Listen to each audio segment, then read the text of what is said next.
About the devil, whether you believe it or not. So Satan is real. Luke isn't worried about defending him or his identity. He's just telling you that he entered Judas. For Luke, he's really involved in the movements of men day to day. He's involved. Luke tells us he entered Judas.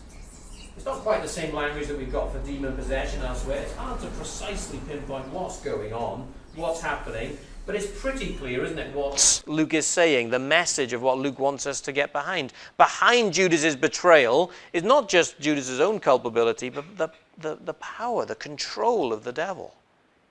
Satan prompts him, he influences him, he drives Judas to betray Jesus. Judas has an ungodly intent, and the devil is behind it.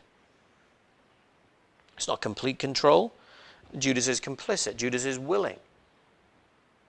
One commentator wrote, Judas opened the door to Satan.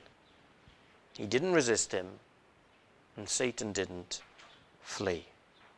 So responsibility for evil in this world. Why is there carnage? Why is there chaos? Well, there's evil men plotting, and there's the evil one behind them. But we've got more. We're also introduced, aren't we, to Judas. Then Satan entered into Judas, called Iscariot. I don't know if we've got any Bob Dylan fans in the room. Don't have to. A couple of heads looked up then. Oh, Bob Dylan. In 1966, Bob Dylan was playing in the Free Trade Hall in Manchester. That's probably not very significant to many of you. But as he was playing, particularly the second half, an audience member shouted out, Judas! It's on the recording. You can buy the album and you can hear him shout it out. Why? Why shout out at a rock star? Judas, well, that's precisely the point. He'd become a rock star. Bob Dylan, up until then, was a folk star, a bit of a protest song hero. He was sort of wrapped up in the civil rights movement and writing sort of sharp songs, but on an acoustic guitar. And then in the Newport Folk Festival, it all goes a bit wrong when he plugs in an amplifier and starts upsetting everybody. So by plugging in amps, by plugging in electric guitar and starting to become a rock star, people thought he'd betrayed, he'd turned his back on folk music. There's a video going around on Twitter at the minute of an Australian rugby fan shouting Judas at Eddie Jones. A similar idea, isn't it? It's a name that we've got to throw at people who we say are on the wrong side. They've turned sides. Eddie Jones is an Australian. He's coaching England, and England won. You're a Judas. You're a betrayer. You've gone against us. So why that language? Well, this is why the language is in our vocabulary. This is why we call betrayers Judas, because of Judas Iscariot. Judas is betraying Jesus. There are a couple of reasons perhaps that we can draw together why he might have done it. We can't be too sure of his complete motives. The point I really want to bring home today is that no one expected it. No one expected it. Look at the end of our passage. They began to question one another, verse 23, which of them it could be who was going to do this. When Jesus said, one of you is going to betray us, they didn't all go, that guy's always been really shifty. Always been a bit suspicious about Judas over there. Whenever you see a picture of Judas, he looks really miserable, doesn't he? And really nasty and really sort of wizened and miserable. But they didn't think it was Judas. Judas would have been part of the 12. He would have been out preaching the gospel. Earlier in Luke's gospel, Jesus sent them out 2 by 2. They've been doing wonderful things. They've been casting out demons. They've been healing people in the power of Jesus' name. We've got no evidence to suggest that Judas wasn't part of that movement, wasn't part of that work. He's in. He's an insider. And so we haven't just got the Punch and Judy people, the obvious evil people, the baddies in this world. But we've also got someone who looks the part, who fits in, who belongs. It's a warning to us. The chief priests were easy to spot as enemies. The disciples didn't really want Jesus to go to Jerusalem. He's heading towards trouble. They knew they were opposition. It was obvious opposition. The Vladimir Putins of this world are easy to spot. But here we have one who's hard to spot, who fits in, who's able to turn up to church and say the right things and do the right things. But his heart was never really with Jesus. Never truly belonged to him. And so he goes for the right price. He goes. He will be this key man that the enemies of Jesus need to betray him.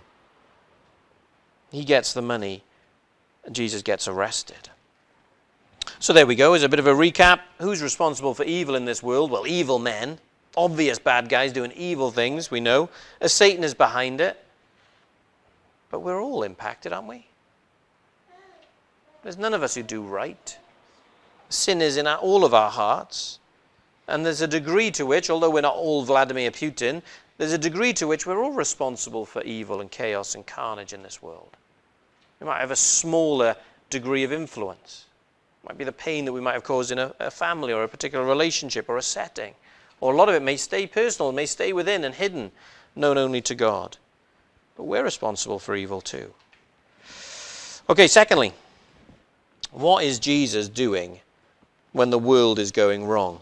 If you're able to follow the big picture of the story of the Bible, Jesus is God's Son that's been put in this world, sent to this world to rescue and redeem it. So if we've seen evil, it'd be interesting to know what Jesus is doing while these people are plotting evil and doing evil. Why isn't he putting a stop to it? Why isn't he going into these secret rooms and going, you can cut that out when you like. I'm not doing that. Killing me is not a good idea. Why isn't he speaking to Judas? One of you will betray me. Why isn't he stopping that? Judas, don't betray me. Don't go out tonight. Stay with us. Verse 6 sets the drama. There's a plot against Jesus, and the price for Jesus' head has been given. The missing piece of the plot is in place, and now it's only a matter of time. Now Judas has turned sides. It's sort of the push of the final domino that's going to hit the rest of the dominoes over. It won't be long until Jesus is dead, nailed to a cross. So what's Jesus doing while all this is going on? Seems strange. With all of that drama building up, Jesus heading towards his enemies, and now his enemies got the missing piece of the puzzle to kill him. Then Luke tells us all about Jesus arranging a meal. We need to go to this room and sort it out. Get the chairs ready, get the plates set up. It's really bizarre. People are plotting for his death, and we've got these instructions about a meal. What we find Jesus doing here is preparing his people to remember God's salvation. I want to get you in a room, and I want you to remember that God saves. I want you to remember that the dark times in Egypt weren't the end for Israel, that God redeemed them and rescued them. And I want you to show you that that meal points to me and the rescue that I'm able to bring. The feast of the Passover, the feast of the unleavened bread, the two acted together as sort of multi-sense reminder of God's great rescue of Israel and Egypt. I can remember going somewhere with our kids when they were younger, and we were told we were going to go and see not a 3D film, but a 4D film.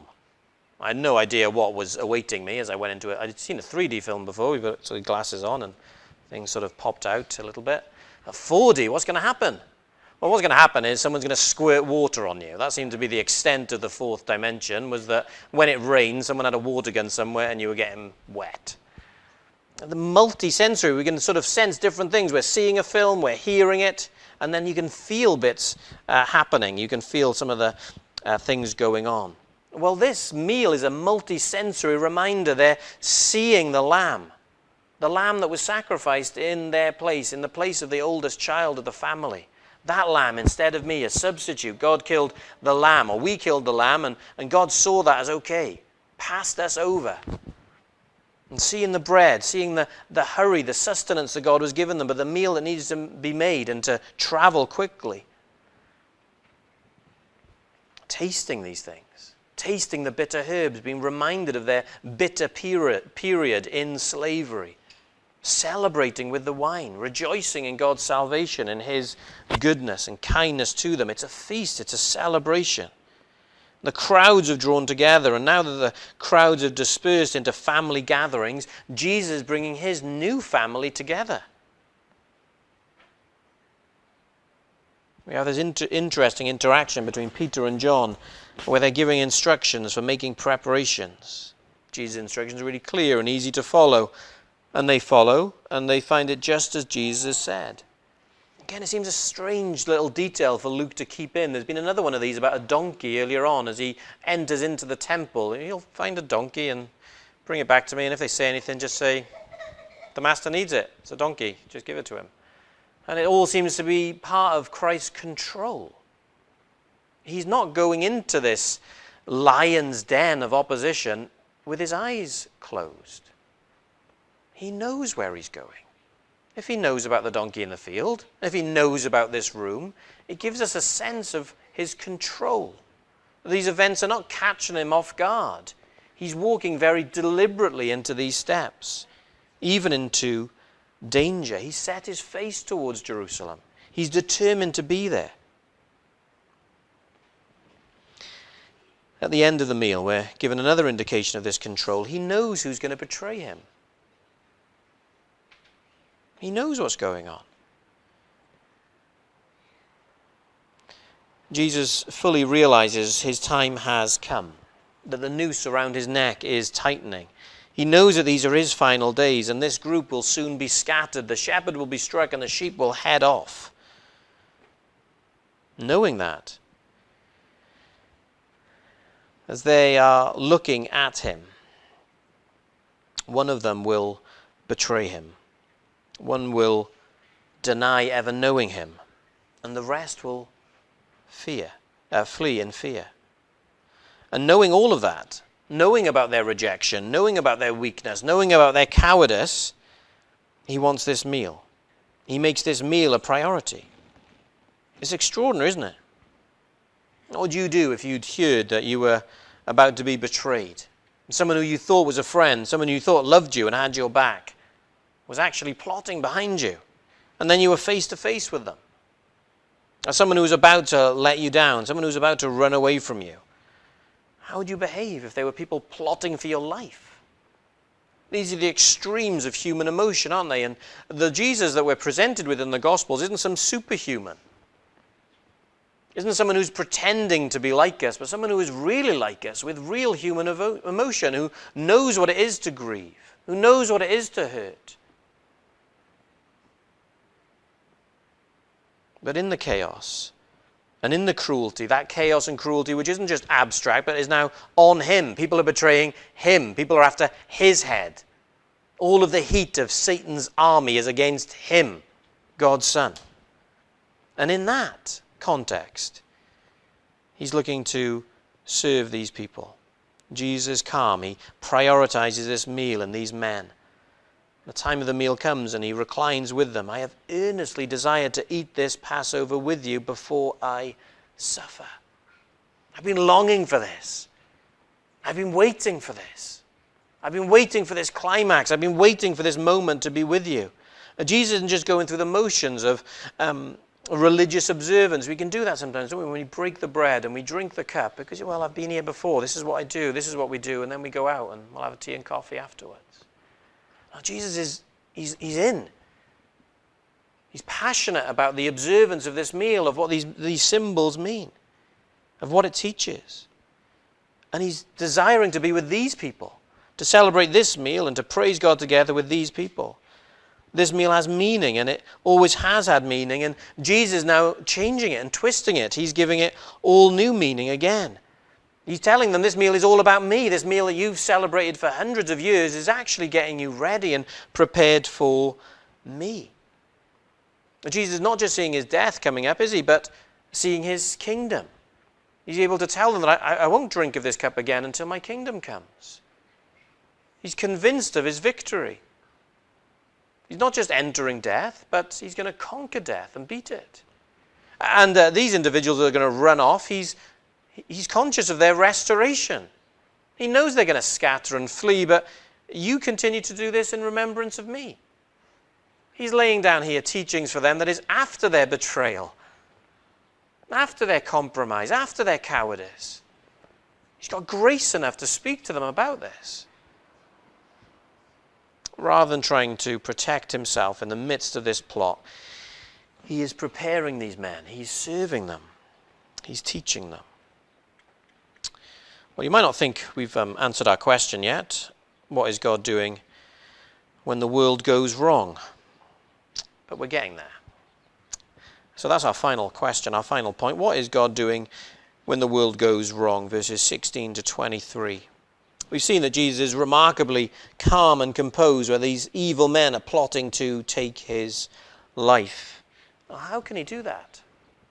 How can he be that calm? How can he be collected as he's facing death? Well, the answer's found in the meal. The meal gives us the answer to what is God doing when the world goes wrong. When I turn on my news and it looks like chaos and it looks like carnage, where is God? When I don't have to turn on the news, when my own life is already chaos and already carnage and already pain and hardship, where are you, Lord? When you're going through a day that makes you feel a little bit closer to Job and all the things that were taken from him, and you're crying out with Job, why? Where are you? What are you doing? Verse 22, the Son of Man goes as it has been determined. The suffering that Jesus is approaching has been determined. It's part of the plan. There's a divine plan that's been hatched out in heaven between Father, Son, and Spirit. And the Son now, his part and parcel, is delivering that plan. The suffering that Jesus is approaching has been determined. And so God is behind, not responsible, but over and above even the evil in this world. The evil is a rejection of him, of his character. It's the opposite of who he is. God is altogether loving, altogether good, altogether kind. And so when we see evil in the world, it's a rejection of him. It's the outcome of what happens when we turn our back towards God. And yet that evil doesn't defeat him. God is sovereign. He's above it. And so able to even use wickedness in this world to bring about his purposes. As wicked men lay their wicked hands on Jesus, the hand of God is behind it all, bringing about good. God is using the evil in the world, the betrayal of an insider, even the evil of the devil to bring about his purposes. None of them are able to stop what God is doing. They think their opposition is hurting Christ, winning, harming his cause. But actually it's been used by God to bring about his purposes, to achieve his great aim, to fulfill the plan. And the plan is to save the world. Save men and women and boys and girls like you and me by the body and blood of Christ.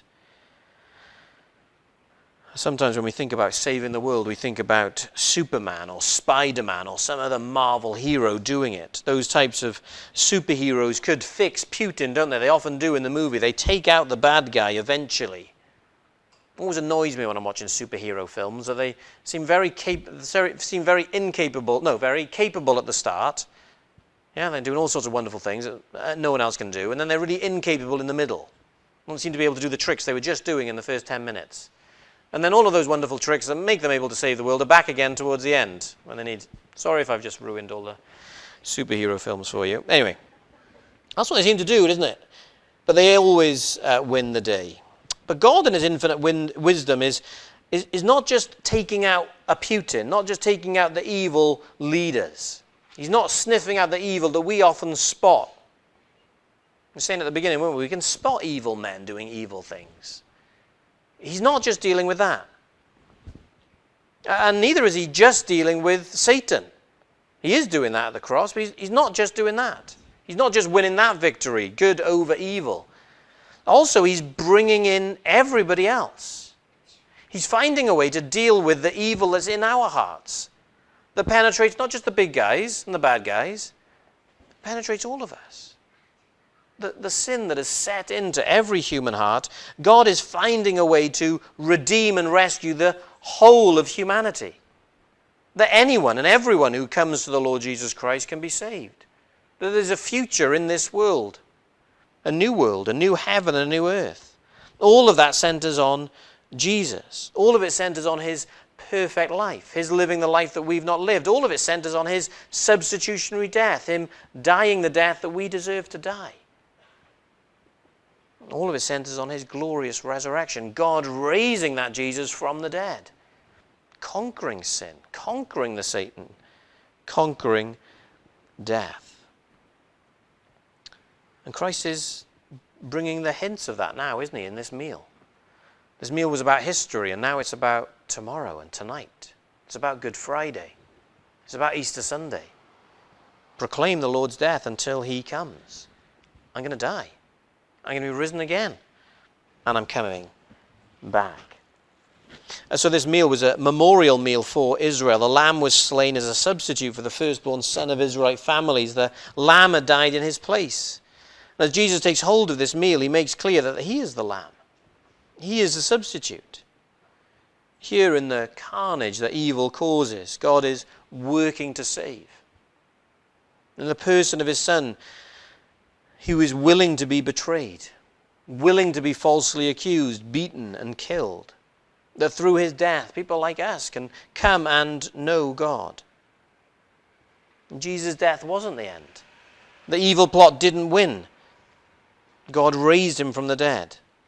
And so as we celebrate the Lord's Supper this evening, there'll be no lamb there. Because the lamb is in glory. The lamb has been risen. There is no more bloodshed. Christ's blood has been spilt once and for all. The price has been paid. And so the great question to ask is, now we've seen what God is doing in an evil world, he's working to save, working to redeem, working to reconcile, to bring people like us back to him. Have you come to him? Have you taken hold of that? Can you see that in a passage like this, in the middle of a storm that this evil world is able to whip up, that Christ is displaying his love for a world that hates him? Can you see the extent of God's love to work a salvation plan like this for people so undeserving, people who are wicked? Well, that salvation was for people like you, people like me. You can belong to God because of this Jesus. You can walk with him. You need to let go of all of your self-reliance and self-confidence and put your trust in Jesus. Turn from the sin that's within. Turn from that problem that separates you from God and take hold of Christ. Don't try and wash yourself clean. Don't try and get yourself right, but come to one who can cleanse you from inside out. And recognize that belonging to God isn't going to stop the evil. Not in the short term, anyway. No one belonged to God like the Son belonged to God. He is the focus of evil in this world. And Christ says those who follow him are likely to get very similar treatment that he got. If the world hated me, it's going to hate you too. But in this world, in evil and darkness, we'll have an answer to that question: who is in control? Who is on the throne? And it's part of our faith to remember all that God has done in the past. And then to express that faith in confidence and trust that whatever the news says, and whatever's happening in my circumstances, that I trust him to keep his word to bring me safely home. And I've got someone who's got a purpose for my life, someone who's got a direction. That doesn't promise me comfort, but it does promise me his comfort, because he cares for me, because he loves me. Someone who knows me inside out and yet isn't going to rebel, isn't going to wander away, isn't going to leave me. Someone who's able to use the wicked intent of human hearts and the twisted plans to bring about his own good purposes. So we can work for justice in this world confidently, because we know our God is a God of justice who one day will bring justice, true justice, one who will wipe every tear. We don't have all the answers, but we do belong to one who does, and he will make all things new.